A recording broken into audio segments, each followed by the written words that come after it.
Alright, peace, black family. This is part 1 of why the president of Haiti was truly assassinated. No cap, no conspiracy theories. Listen. In our one and only interview, Haiti's president talks about why his government hasn't administered a single vaccine and doesn't plan to. But Moise says there is a relationship Haitians have with nature that protects them from coronavirus and a plant that produces certain tea called Assassinated that's made with ginger root. I'm telling you what I've witnessed, he says. And finally, Haiti is one of the countries that will be receiving vaccines from the United States. We will be prepared to deliver those hopefully as early as next week.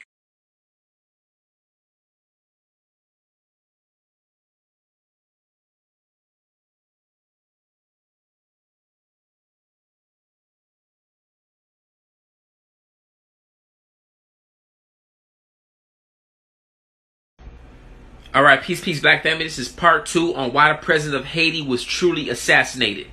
And let me start by saying this for everybody who was saying, well, he was a bad president and this is why this happened. The only type of president that the United States don't like is a president that wants to do good by their people. Calvin, so what's going on when it comes to COVID? COVID has taken over the world. What is their case count like? Any plans for vaccinations? What is it like in Haiti? Surprisingly, Haiti has one of the lowest COVID-19 rates in the world. Wow. Haiti has one of the lowest COVID-19 rates in the world. Wow. Haiti has one of the lowest COVID-19 rates in the world. Wow. And scientists are mystified about why, because no one, as I saw firsthand, is wearing a mask. It's the country's constitutional crisis that now has the attention of Washington. More than 60 members of Congress want Moise to reconsider his June 27th election. More than 60 members of Congress want Moise to reconsider his June 27th election, taking several referendums to voters for major changes to the nation's 1987 Constitution. One potential change includes allowing members of the Haitian diaspora to vote and even run for office. Allowing members of the Haitian diaspora to vote and even run for office. But Haitians are believing it and adopting that message. True, because it's drilled into their skull. They're giving them food for fate. Drilled into their skull. They're giving them food for fate. Another example is Haiti. Haiti has been hit by hurricanes several times, and the United States and other countries are saturated with birth control.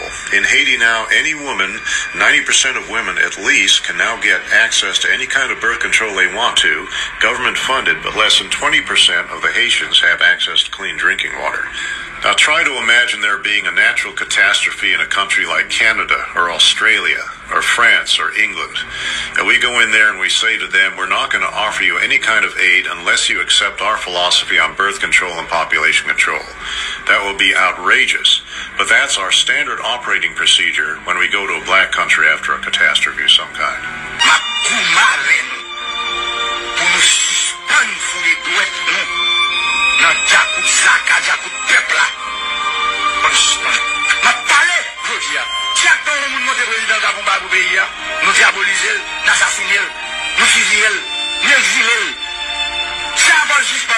If Haiti just quietly sunk into the Caribbean or rose up 300 feet, it wouldn't matter a whole lot.